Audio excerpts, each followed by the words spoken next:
আমাদের সঙ্গে এই মুহূর্তে সংযুক্ত আছেন বাংলাদেশ আওয়ামী লীগের মাননীয় সাধারণ সম্পাদক এবং সাবেক সেতুমন্ত্রী ওবায়দুল কাদের। ওবায়দুল কাদের একজন মুক্তিযোদ্ধা এবং আওয়ামী লীগের বিভিন্ন রাজনৈতিক সন্ধিক্ষণে এবং সংকটে তার নেতৃত্ব বারে বারেই আলোচিত হয়েছে। তিনি আওয়ামী লীগের 3 বারের সাধারণ সম্পাদক, এর আগে তিনি ছাত্রলীগের 2 বারের সাধারণ সভাপতি ছিলেন, ফলে তার একটা দীর্ঘ বর্ণময় রাজনৈতিক জীবন। তো আমরা এখন তার সঙ্গে কথা বলবো। মিস্টার কাদের, আপনাকে দ্য ওয়ালে অনেক স্বাগত জানাই। আমার প্রথম প্রশ্ন যে 24 গত বছর 5ই আগস্ট গণ অভ্যুত্থানের পর থেকে আমরা আপনার সম্পর্কে প্রায় কিছুই জানতে পারছিলাম না, আপনার বক্তব্য পত্রপত্রিকায় আসছিল না। তো আপনি যদি প্রথমে এই বিষয়টি একটু বলেন, কারণ আমরা আজকে আপনার একটা বিবৃতি দেখেছি, মোহাম্মদ ইউনূস সরকারের বিরুদ্ধে আপনি অনেক কথা বলেছেন। তো আপনি যদি এইটা একটু প্রথমে ব্যাখ্যা করেন। দেখুন, এই বিষয়টা তো দেশে বিদেশে ভারতবর্ষেও সবার কাছেই পরিষ্কার। আমি 5ই আগস্টের সেদিনের যে ষড়যন্ত্রমূলক ছাত্র উত্থান, সে সময় আমি খুবই ভাগ্যবান। সেদিন আমার বেঁচে থাকার কথা ছিল। আচ্ছা। মৃত্যু থেকে অনেক কাছে ছিলাম। আচ্ছা। আমি আমারই সংসদ এলাকায় আমার নিজের বাসাকে এড়িয়ে পার্শ্ববর্তী আর একটা বাসায় আশ্রয় নিয়েছিলাম। বেশ। তখন 4 দিক থেকে মিছিল আসছিল এবং এটা আসলে ছিল প্রধানমন্ত্রী গণভবন কেন্দ্রিক, এবং এটা আমরা অবাক হলাম যে সংসদ এলাকাতেও এটা ছড়িয়ে পড়ে এবং একটা লুটপাটের যে লুম্পেন স্টাইলের কতগুলো ঘটনা ঘটে এবং সেখানে বিভিন্ন ধরনের লোক আসে এবং এদের মধ্যে বেশিরভাগই মনে হয়েছে এটা কোন রাজনৈতিক অভ্যুত্থান, এটা লুটপাটের অভ্যুত্থান। না, একটা কথা জিজ্ঞাসা করি, সে তো আমরা তখন সেটা দেখলাম এবং মাননীয় প্রধানমন্ত্রীকেও যে বাসাতে ছিলাম তারা সে বাসাতেও হামলা করে। আচ্ছা। তারা জানতো না যে সেখানে আমি আছি। আচ্ছা। আমার বাসা তারা লুটপাট করেছে, কিন্তু যে বাসায় আমি গিয়ে আশ্রয় নিলাম সেখানে তারা হামলা করবে এটা আমি ভাবতাম। কিন্তু সেখানেও দেখলাম যে অনেক লোকজন ঢুকে পড়ে এবং তারা ভাঙচুর লুটপাট করতে থাকে। আমি আমার স্ত্রী সহ আমরা বাথরুমে ঢুকিয়ে যাই, অনেকক্ষণ ছিলাম, প্রায় 5 ঘন্টা। তারপর একটা পর্যায়ে এরা তো ওই বাথরুমের ভিতর সেখানেও কমোড, বেসিন এগুলো তো লুটপাট করেছে সব জায়গায়। সেগুলোর লোভে প্রথমত তাদেরকে আমার ওয়াইফ সেই বাথরুমের মুখে দাঁড়িয়ে বারবার বলছিল যে আমি অসুস্থ, এই কথা বলে তাদের ফিরিয়ে দিচ্ছে। তো একটা পর্যায়ে তারা এই বাথরুমে যেগুলো আছে সেগুলো লুট করার জন্য জোরপূর্বক প্রবেশের হুমকি দেয়। তো সে সময় আমার ওয়াইফ জিজ্ঞেস করে যে কি করবো, খুলে দাও যা হবে। তারপরে 7-8 জন ছেলে ঢুকলো। তার খুবই আক্রমণাত্মক দৃষ্টিভঙ্গি, মনোভঙ্গি নিয়ে। তখন হঠাৎ তারা আমার দিকে তাকায়, আমার দিকে তাকিয়ে আপনি নেত্রী চলে গেল, আপনি জাননি কেন? আমি কিছু বলছিলাম। তারপরে ছেলেদের মধ্যে কি ভাবের উদয় হয়েছে জানি না, তারা আমাকে বলে আপনার ছবি তুলবো। তারপর আমার ছবি তুলতে শুরু করলো, সেলফি নিচ্ছিল, ছবি তুলছিল। এরা ছাত্ররা অনেকে আমাকে চেনতো। কি কারণে তারা তখন আক্রমণাত্মক যে মনোভাবটা ছিল সেটা নিমেষে শীতল হয়ে গেল। এরা ঠান্ডা মাজাজে তখন কথা বলছিল। এদের মধ্যে আবার এক পর্যায়ে একটা গ্রুপ, তারা চেয়েছিল আমাকে রাস্তায় সেনাবাহিনী হাতে তুলে দিতে। কেউ কেউ আবার এটাও চেয়েছিল যে জনতার হাতে তুলে দিতে। এটা অবশ্যই তখন একটা মানসিক ভাবে ভেতরে ভেতরে ভেঙে পড়েছিল। এরপর এরা এদের একটা শার্ট, এদের ওই ব্যাজ, লাল পতাকা শোভিত ব্যাজ লাগিয়ে আবার কালো একটা মুখে একটা মাস্ক দিয়ে আমাকে হাঁটতে হাঁটতে সংসদ এলাকা থেকে বড় রাস্তা, গণভবন অভিমুখী রাস্তা, ওখানে নিয়ে যায়। ওখানে নিয়ে হঠাৎ করে কোত্থেকে একটা ট্যাক্সি আসে, একটা ইজি বাইক, সেটা খালি ছিল, ওখানে কোনো গাড়ি ঘোড়া কিছু ছিল না। ওটা হঠাৎ করে কেন যেন এসে পড়ল, হয়তো আমার ভাগ্য। এরা দুজনে আমাকে নিয়ে, আমার ওয়াইফকে নিয়ে ওটাতে উঠলো আর বলতে লাগলো, ওতে তো অসংখ্য মানুষ, চেক আপ সব জায়গায়। এরা বলতে লাগলো যে আমাদের চাচা চাচি অসুস্থ, হাসপাতালে নিচ্ছি, ডিস্টার্ব করবে না। এই করে করে নিয়ে গেল একটা অনেক দূরে একটা জায়গা। তো এটা হলো, ভাবতেও পারেনি ওরা যখন বাথরুমে ঢুকলো যে বেঁচে থাক, সে বেঁচে থাকাটাই সেদিন যে একটা পরম সৌভাগ্যের বিষয়। আনএক্সপেক্টেডলি বেঁচে গেছে, মোস্ট ইম্পর্টেন্ট। সে সময় এই ছেলেরা যে কোনো ভাবে আমাদেরকে আর্মির হাতে তুলে দিতে পারত। মানুষের রাস্তা, অসংখ্য মানুষ, সেখানে অনেকে তো আছে আমাদের অপোজিশন, মেরে ফেলতে পারত। তো আজকে একটু বলে শেষ করি না, কিন্তু আপনাকে মানে তারপরে আপনি কোথায় রইলেন? কেউ জানে না, আপনি প্রথম যান। না, বলছি যে আপনি এরপরে কোথায় রইলেন? তারপরে তো আপনি মানে থাকলেন কি করে, মানে ওই রকম পরিস্থিতি? আমি বাংলাদেশে ছিলাম 3 মাসের মতো। আমার একটা উদ্দেশ্য ছিল যে ওখান থেকে কিছু করা যায় কিনা, কিছু একটা করা যায় কিনা, সংগঠিত করা যায় কিনা। বিভিন্ন জায়গায় শ্রমিক অসন্তোষ, কর্মচারীদের অসন্তোষ, এগুলো প্রতিদিনই এগুলো লক্ষ্য করতাম। মানে পেশাজীবীদের যে ক্ষোভগুলো আর কি, ক্ষোভগুলো তখন রাস্তায় নেমে আসছিল। ঠিক ঠিক, বিশেষ করে গার্মেন্টস। ঠিক ঠিক। তো সে সময় ভাবলাম যে এদের সাথে যোগাযোগ করে কিছু করা যায় কিনা। তো এই চিন্তাতে 3 মাস পরে,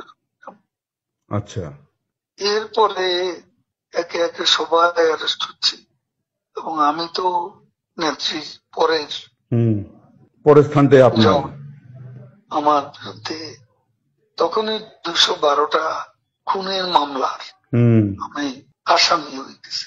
তারপর এই অবস্থা অনেকেই বলল, আবার এখান থেকেও অনেক অনুরোধ ছিল আমি যেন সতর্কভাবে এদিকে চলে আসি। এইভাবে চিন্তা করলাম যে আসলে আমি বাইপাস সার্জারি হয়েছিল, অনেকগুলো ওষুধ খেতে হয়, আমি এখানে ধরা পড়লে ওষুধ খাওয়াবে কি। তারপরে অনেক কিছু ভাবনা চিন্তা করে 75-এ এখানে এসেছিলাম, তার বঙ্গবন্ধু, তারপর 150 নম্বর জেল হত্যা হলো, তারপরে কলকাতায় এসে 9 মার্চ ছিলাম। এখান থেকে ফিরে গিয়ে জগন্নাথ হলে একটা বৈঠক করছিলাম অনেক রাতে, ঢাকায় তখন কারফিউ, তো ওখানে আমাকে অ্যারেস্ট করা হয়। তারপরে এরপরে আবার 1/11 পরে তখনও জেল খেটেছিল। তো এই যে বঙ্গবন্ধু হত্যার পরে যে 9 মাস ছিলেন, তারপরে কি আর কলকাতায় আসেননি কোনো কাজে বা কোনো ইয়েতে? না মানে কখনো রাজনৈতিক প্রয়োজনে আসেননি আর কি? আসছি, আমি তখন যোগাযোগ মন্ত্রণালয়ের দায়িত্ব ছিলাম, তখন এসছেন আর কি। আমাদের ডেপুটি হাই কমিশনার বিজয় দিবসে আমাকে প্রধান অতিথি করেছিল। বেশ। তো একটা জিনিস বলছি, এই যে আপনি রইলেন, তো তারপরে তখন আর কোনো সমস্যা হলো না যে ওই ছেলেগুলো আপনাকে কোথাও পৌঁছে দিল, ওরা আর কি এটা ফাঁস করেনি? তাহলে কি আমি রাতেই ওখান থেকে আবার, কিন্তু এই যে ছেলেগুলো এরকম করলো, এটার কারণটা কি মনে হয় আপনার, যে ওরা যে আপনার প্রতি সদয় হলো, আপনাকে কোনো বাঁচালো? মানে এটা কি হতে পারে যে এরা আওয়ামী লীগেরই তাৎক্ষণিকভাবে ওই সময় বিক্ষুব্ধ হয়েছিল, এরকম হতে পারে? আওয়ামী লীগের হলে তো আমি চিন্তা ঠিকই। একটা অনেকে বলে যে আপনার কিছু ভূমিকা তখন বিতর্কিত ছিল, আপনি ছাত্রলীগ যুবলীগকে যেভাবে মানে মাঠে নামিয়েছিলেন পাল্টা, তার ফলেই এরকম একটা বড় জনরোষ তৈরি হয়ে গেল আর কি। এটা মানে আমরা কথা মোটেই ঠিক না। আচ্ছা, আমি কখনো বলিনি যে ছাত্রলীগকে এই অভ্যুত্থান দমানোর জন্য। সেটা লন্ডন থেকে আমাদের এক ব্যারিস্টার নিজু মজুমদার, ও ইউটিউবে কথা বলে, ও তখনকার ভিডিও নিয়ে সেটা প্রচার করেছে মাস তিনেক আগে। সেখানে ছাত্রলীগের নামই ছিল, বিভিন্ন বলা হয়েছে ওই দিন ছাত্রলীগই যথেষ্ট, এ ধরনের কোনো বিষয় ছিল না আমার বক্তব্য। আর আমি পার্টির সেক্রেটারি, তারা আমার মেট্রো রেল পুড়িয়ে দিচ্ছে, তারা আমার সেতু ভবন পুড়িয়ে দিচ্ছে, তারা বিটিভি ভবন পুড়িয়ে দিচ্ছে, তারা আমার অফিস আক্রমণ করতে পারবা আসছে, পার্টি অফিস, তারা গণভবন মুখী আক্রমণ শানাচ্ছে। তো সে সময় আমি কি আমাকে সেভ করব না? আমার দলকে সেভ করব না? আমার নেত্রীকে সেভ করতে হবে না? তখন সে সময় আমি পার্টির সেক্রেটারি হিসেবে আমার উপর সময় আরোপিত যে দায়িত্ব, সে দায়িত্ব আমি পালন করেছি। এটা যে কেউ করতো, আমি ওই জায়গায়, আমার জায়গায় অন্য কেউ থাকলে তিনিও সেটা করতেন। আপনারা 15 বছর ক্ষমতায় ছিলেন, এত বড় পার্টি, আপনারা দেশ তৈরি করেছেন, আপনারা বুঝতে পারলেন না যে এরকম একটা জনমত তৈরি হয়েছে? এটা কেন হলো? এটা একটা আকস্মিক উত্থান। এটা তো শুরু হয়েছে কোটা দিয়ে, শেষ হয়েছে এক দফা। হ্যাঁ, কিন্তু এটা কি একদিনের পরিকল্পনায় হয়েছে নাকি দীর্ঘদিন ধরে? একটা ষড়যন্ত্রমূলক ঘটনা, একটা বিস্ফোরণ হয়ে গেল। সেটা ইন্টেলিজেন্সের একটা ব্যর্থতা তো ছিল, এবং এটা ব্যর্থতা ছিল না এ কথা তো বলা যায়। আপনি জেনারেল সেক্রেটারি হিসেবে কি কোনো দায় নিচ্ছেন এই ঘটনার? যেহেতু আপনি জেনারেল সেক্রেটারি, ওই সময় 3 বারের জেনারেল সেক্রেটারি, আপনার উপরে দল মানে আপনার নেত্রী আপনাকে, আমার নেত্রী যেভাবে নির্দেশ দিয়েছেন সেভাবে আমি কাজ করেছি।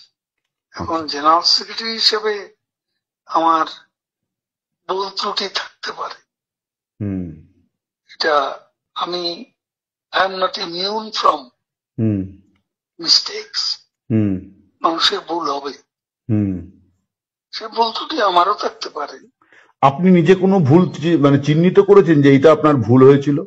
আমি কাজ করেছি, কাজ করলে ভুল হয়, চাঁদাবাজি করিনি, কমিশন খাইনি, পার্সেন্টেজ নিইনি, আমার মন্ত্রণালয়টা সবাই জানে। তারপরে বাংলাদেশ আওয়ামী লীগের কমিটি গঠন করতে কমিশন নিয়ে কাউকে পদায়ন করিনি, চাঁদাবাজি করিনি। আমি সেই দিক থেকে নিজেকে একদম নির্দোষ বলে আমি নিজেকে সাব্যস্ত করতে পারি। আপনাদের সময়ের নির্বাচন, তারপরে মানবাধিকার হরণ, মানবতা বিরোধী অপরাধ, এই সমস্ত অনেক রকম অভিযোগ এবং অনেক দুর্নীতির বিষয়ও সামনে আসছে। ডেফিনেটলি সব হয়তো সত্য নয়, কিন্তু আপনারা এত বড় একটা ঘটনার পরে কিন্তু আপনারা কোনো মানে ভুল স্বীকার বা দুঃখ প্রকাশ করেননি আর কি। এই প্রশ্নটা বারে বারে আসছে বিভিন্ন মহল থেকে। দেখুন, আমরা এদেশকে যা কিছু দিয়েছি, যা কিছু করেছেন আমাদের নেত্রী, এটা কোনো তুলনা হয় না। এই ডেভেলপমেন্ট বাংলাদেশে কল্পনাই করা যায় না। 15 বছর আগের বাংলাদেশ, 15 বছর পরের বাংলাদেশ, দিন আর রাতের মতো পার্থক্য। আমাদের সমালোচনা তারাই করে যারা দিনের আলোতে রাতের অন্ধকার দেখে, যারা অমাবস্যা দেখে পূর্ণিমা, তারা সমালোচনা করবে। সমালোচনার বিষয়বস্তু আমাদের আছে। সময় হলে দেশের মাটিতে সবকিছুরই মূল্যায়ন আমরা করছি, দেশের মাটিতে গিয়েও করব যখন সময় আসবে। একটা বিষয় অনেকেই বলছেন, এই যে আপনি দীর্ঘদিন নীরব ছিলেন, বলা হচ্ছে যে আপনার ভুল ত্রুটির কারণে আপনাকে চুপ থাকতে বলা হয়েছিল, মানে এটা কাইন্ড অফ পানিশমেন্ট আর কি। কিছু লোক আছে তারা এসব বলে শান্তি পায়, তাদের একটা সুখানুভূতি আছে।